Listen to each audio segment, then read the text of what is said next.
Hi YouTube. Today I want to talk about some of my favourite things to use when I'm improvising. They highlight chords, they give the listener an idea of where you are in a progression, which would probably be the same thing as highlighting chords, but they're called arpeggios and they're extremely useful. These theory lessons have been building and building and building up to these things, and I know at the beginning they can seem not that relevant, but now you're really going to start seeing the relevance. So I recently posted a video on chord scales. Today's with seventh degrees. Today's quite relevant to that because you're going to start to see these things all relating. Another video that I did recently was breaking the rules, and arpeggios are awesome for breaking rules, strangely. So before I get into that, check out the Patreon because I'm going to put up all the charts for everything I've done here. So and there'll be some little bonus things added as well in there that I'll probably get to in other lessons. But essentially all the arpeggios that I talk about today, there'll be box shapes, and they're nicely colored and have the tones labeled. Really helpful and really worth checking out. So also please check out the Homemade Space Machine. I use all of the things that I teach I use. So when you listen to my music, hopefully you can hear that relevance, and you might hear things that we're going to move towards as well. So, but also I just, you just make music because you like doing it. And obviously I want to share that with you guys. So please check it out. Available on any streaming platforms, the Homemade Space Machine, Adrian Whyte, you guys know the deal. So let's get straight into it after 5 minutes talking rubbish. So you guys by now will know the major scale. It's 1, 2, 3, 4, 5, 6, 7. And then from here, we can do the second octave. 1, 2, 3, 4, 5, 6, 7. Back to the root note again, okay? What we're doing when we play arpeggios is we're selecting a path through those arpeggios that represent the strongest tones of the scale. They're the same tones that we use for chords, and I've even been asked before, what's the difference between an arpeggio, or what are the differences between an arpeggio and chord tones? And there aren't really any. I guess it's how we apply them, okay? So arpeggios highlight our chord tones, but it gives us a path to practice them like a scale. But generally, I believe when you are improvising and playing, those chord tones are really useful as little benchmarks to work off, okay? So what we're going to do is just start with a major arpeggio. So 1, we go to the 3rd, we go to the 5, and we go to the 1 again. And then we can do the same in the next octave. 1, 3, 5, 1. So, okay, and that sounds like a whole, when you hear a trumpet, for example, doing that sort of, that's where these ideas come from. They're the strong notes of a chord. We're not using the 2nd, we're not using the 4, and we're not using the 6, okay? So the first arpeggio we learn is that one I just showed you. But when we add the 7th degree, it becomes a little bit more complex and a little bit more interesting. So in the key of G, there's our 1, 3, 5, and our 7, major 7, and our 1. Okay, and then if we do that in the next octave, it's our 1, 3, 5, major 7, 1. Okay, so I'll just do a little bit slower. 3rd fret on the 6th string, 2nd on the 5th, 5th fret on the 5th string, 4th fret on the 4, 5th fret on the 4. Okay, G, B, D, F sharp, G. Then we've got B, D, F sharp, and G. Okay, so that was 5th fret on the 4th string, 4th fret on the 3rd string, 3rd fret on the 2nd string, 2nd fret on the 1st string, and we're back to the root note. Okay, so there's our major 7 arpeggio. Now what I'd like to do, if you haven't checked out the chord scale lessons, it's worth looking because I want to make this relevant to that. So from G, instead of starting from G again and playing the same shape, playing a different arpeggio like the minor 7, etc., or I can link this with your chord scales and say, well, in the key of G, our next arpeggio would be the A minor one. So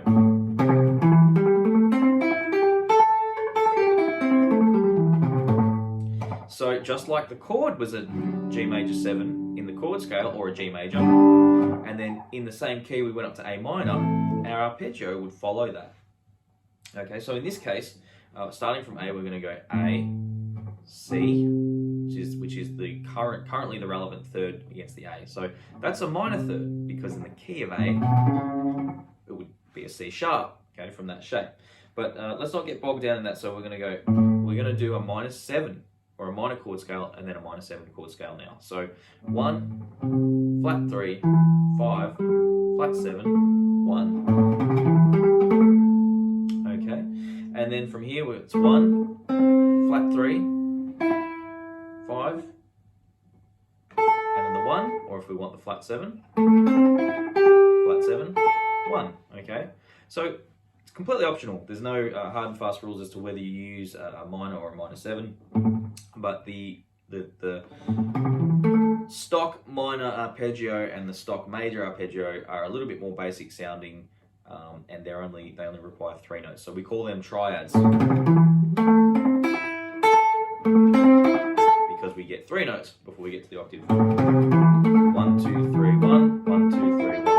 Okay, in terms of, I'm just counting how many notes we're using there. So we're going 5th fret, 8th fret, 7th fret there on the 5th string. I'm going to the 5th fret if you want that flat 7 on the 4th string, and then I'm on the 7th fret there. Now from the 7th fret here on the A, we're going to the flat 3rd again, which is a C. I'm going to the 5 on the 5th fret there on the 2nd string, which is an E. My pinky goes to the G, which is a flat 7. And then A there, which is the root note again. Okay, so that's a minor 7 arpeggio. If you'd like to get really familiar with the shapes, you could practice them all from one spot. It wouldn't be a bad idea either. I might go over that real quick at the end. So in the chord scale of G, we're going to have a B minor next, which is just going to use the exact same pattern.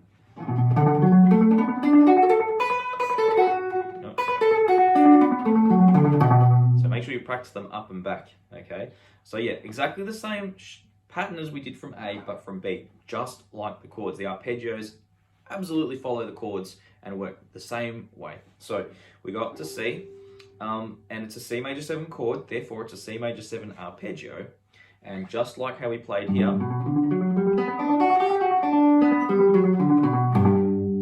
okay, I didn't actually play it backwards for you before. I apologize. Let me just really quickly. I'll do it slow. So.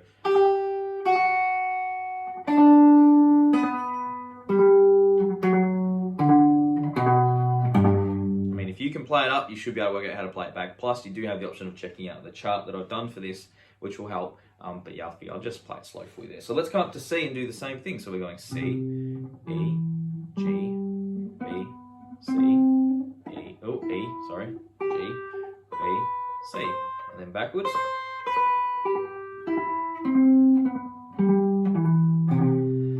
Yes, all of these are in the key of G. It's almost amazing. You look at that path that it's cutting through, and to understand that every note you play there is within the 7 notes of G, it's quite impressive. But that's what dictates what kind of arpeggio that we use, because just like with the chord scales, each pattern kind of gets battered into shape to suit the key of G. So that's why we get G major 7. Everything relates to this degree as a minor 7. We relate to the B in a minor 7. C is a major 7.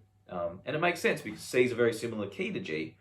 So you can kind of see how that will happen. The only difference between the key of G and the key of C is the F sharp, okay? So when we play that arpeggio, there's no F required, so every other note matches. So C, E, G, B, C, they're all just notes in G, in the key of G major. So I constantly revisit these things because I'm just trying to slowly put the whole picture together for you. If it's not helpful, I apologize. If it is, great. So anyway, the next one after the major 7, and this one's unique, it's the D dominant 7. And I talked about this in the chord scale lesson, that the notes that we get here are from the 5th degree are always very unique to the key that we're in. Okay, so in this case we get D, the 3rd's an F sharp, okay, and then the A there is the 5th degree, C natural is the flat 7 against the D, okay, and then we've got the D. Okay, and that's our dominant 7. Of course, if you don't play a 7, it's just a major arpeggio. Okay, so keep that in mind. You can always drop that 7 and get that really simple sound. Now, from here, we go the 1 again, the major 3rd. I'm moving a little quicker now. And then the 5th, which is the 10th fret on the 2nd string. And then we've got the flat 7. And then the D. So just like the chord at this point in the key of G would be a D dominant 7, the arpeggio matches. Funnily enough, when I was jamming before, that's the kind of arpeggio I was using. I was using the dominant 7 up here. And then throwing all kinds of things in. But that's that whole thing where, hey, that's got a really cool sound. You can take any of these chords and make little alterations to them. And probably one of the most common ones in Western music is over, in a key. So let's say we're playing the key of G. We start using that F natural, and we start using a dominant 7 feel, just because it sounds good, okay? Also known as Mixolydian, more or less, but we're definitely not getting into modes today.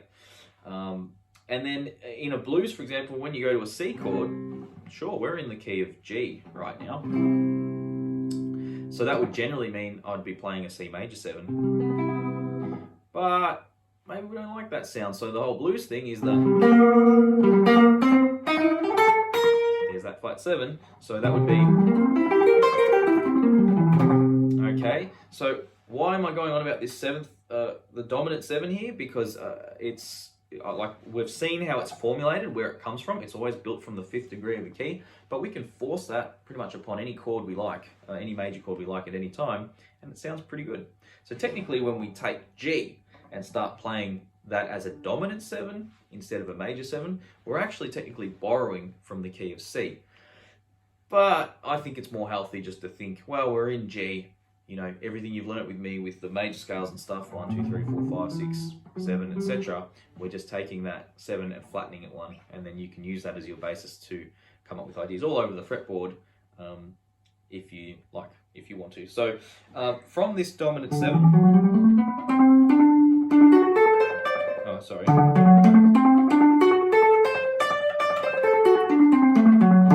Okay, the next one that we're going to use is built from E, which is the 6th degree. That's going to be a minor, and hopefully you're onto that and know that, well, the 6th degree is the relative minor, so it makes sense we're going to be using a minor 7 arpeggio. Same as the other ones.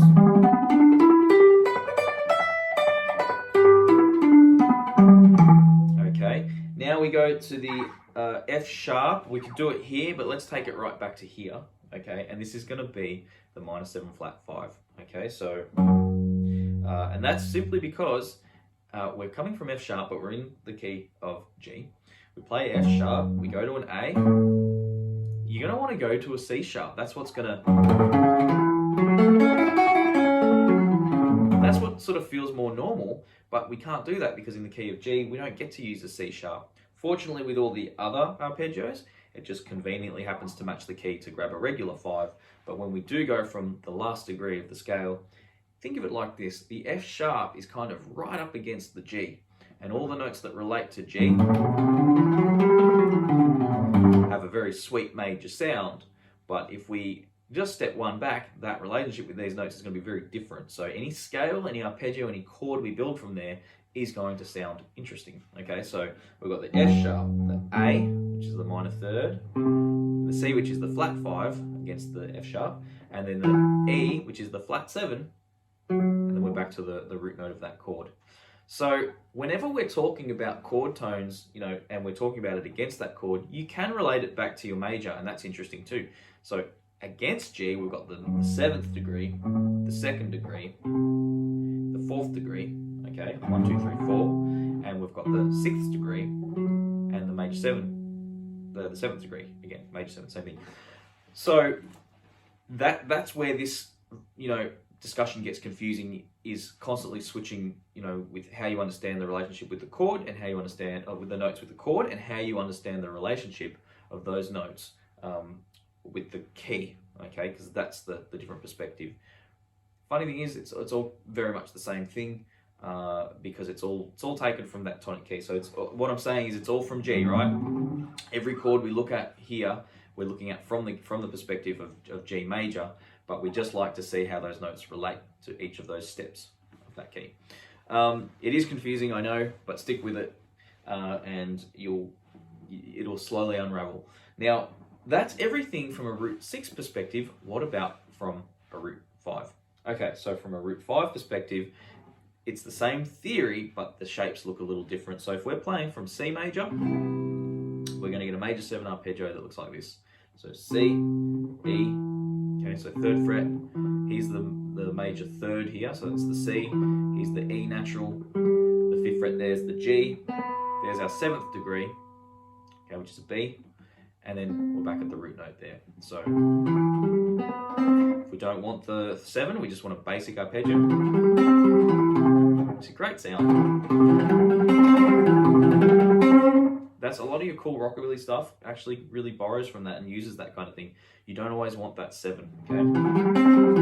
But if you do, there it is. And we're back on the root, so there's the 3rd, there's the 5, there's the 7, there's the 1. So they're a little more complicated to play from a root 5 because you've got to sort of shift up the neck a little bit more. So 5, there's the major 7 on the 4th fret there, 3rd string. Root note again on the 5th fret, 3rd string. Roll straight across to the 3rd there.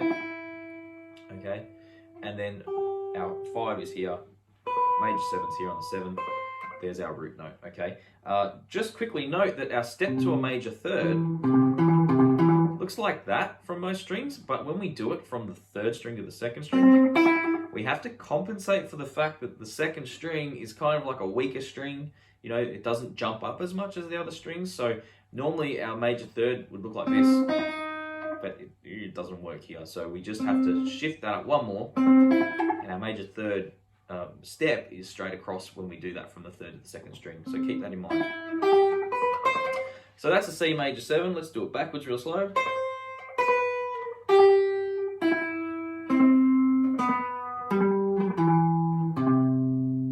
Okay, in the key of C, we're going to have a D minor 7 next, or D minor. So this is 5th fret, 8th fret. This is on the 5th string, of course. Then we've got 7th fret, 1, minor 3rd, 5, flat 7, which is the C natural there on the 3rd string. We've got our D, which is the root note again, without the 7. Right there like that, okay? We can just skip that 7 if we like. 2nd octave of this, so we're on the D, which is 7th fret, 3rd string, D, F, A. That's a nice little step there.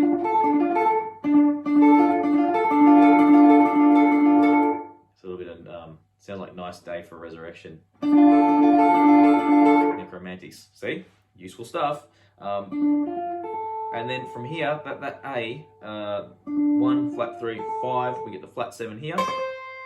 And here's our root note, okay, the D again, so. Okay,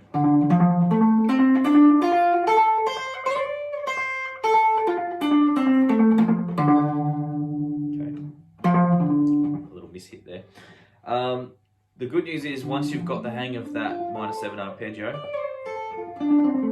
exactly the same from E again. So obviously just moved up 2 frets. Okay, and also, if you don't, again, skip the 2 7s if you want, skip that one, skip this one. Okay, technique-wise, if you're looking at that and thinking, how do I develop, you know, a bit more speed, I actually like to alternate when I'm practicing those very slowly. One of my favorite jazz players, his rule is like, you know, you should try to alternate even when you're sort of feel like you want to sweep, try alternating anyway. I say one of my favorite jazz players, that's Johnny Smith. He's not alive anymore, but that was one of the ways he played it. And I've always loved the sound of his playing and the tone he gets when he moves across these kinds of things. So again, just slow practice, alternating, you know, your picking. Or you can sort of practice a combination where you might sort of practice sweeping, but you know, man, that's a whole other thing. And I'll get into some technical stuff in some other videos. I think we're getting close to the time where I feel like now you guys can start focusing on your technique for those that are building through the theory. Anyway, moving right along. So that was E. We got up to F sharp. F sharp. What am I talking about? F, and we do a major 7 again, just like with C. Okay, exactly the same as what we did from C, but from the 8th fret. Drop the and sorry.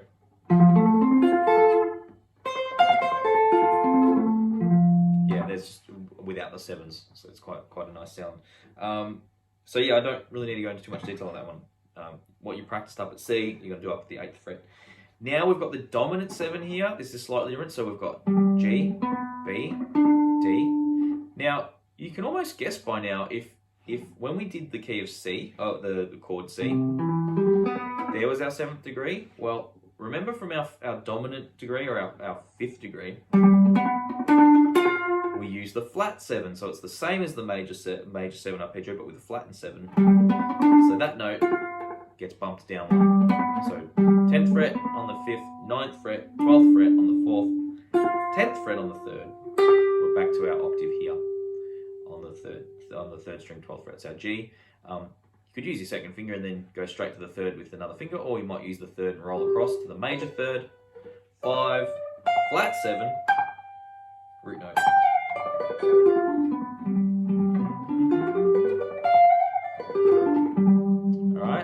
And that's the dominant 7, and I've explained how we can even use that up here, even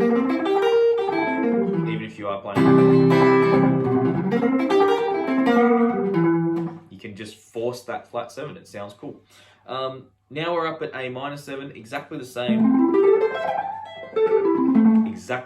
as the other arpeggios you played from D and E. We could do it open, which is a slightly different exercise. Sounds cool too.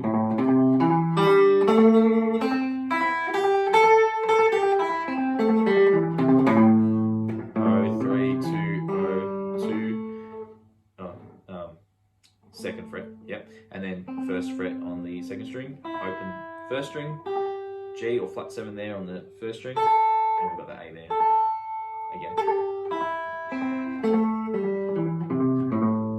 Okay, so that's your minor 7, and then the last one, we'll do it up here because we're just running out of space. So from B, right before our C again, so we go B, 2nd fret, D on the 5th fret, F, our flat 5, on the 4th string, A on the 3rd string there, the 2nd fret, so, and we got our B again, and then D, that was really clumsy, D here, F or flat 5, so normally we expect to see our 5 here, it's there now, okay, B, D, F, A, that's a flat 7, and then slide up to the B.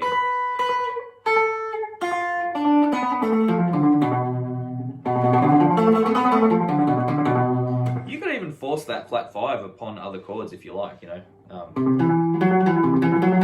Sounds kind of whack to do it in a major sense, but from minor chords it generally sounds good, like D minor.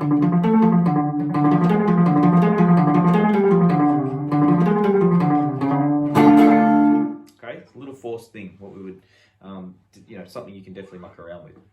So where this gets really, really useful is if you are writing riffs or solos over odd chords and odd chord changes.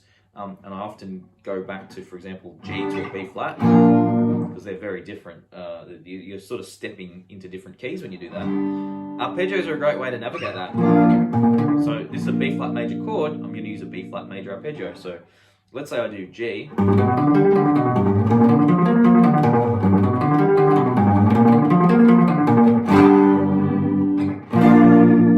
Then I might do something random like an E chord.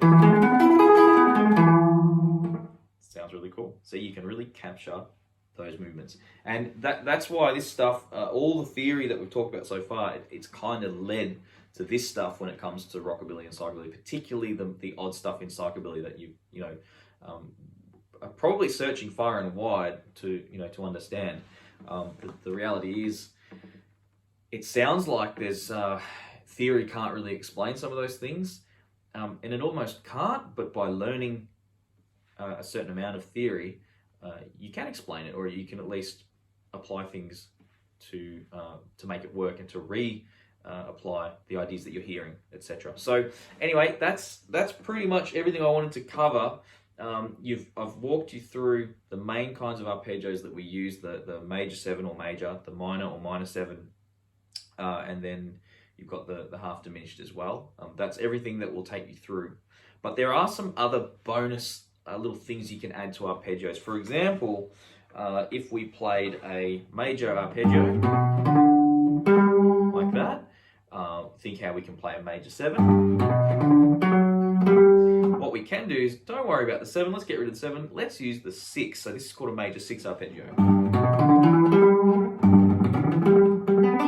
There's a 6 again there. I like that sound.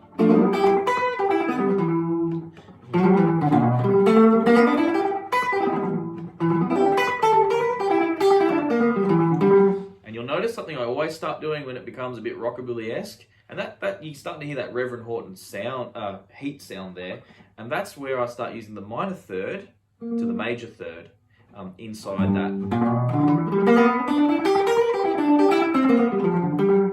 I'm just starting to freestyle now, sorry. But that minor third to major third inside of a major 6 arpeggio, like I'm just talking about, sounds really rockabilly.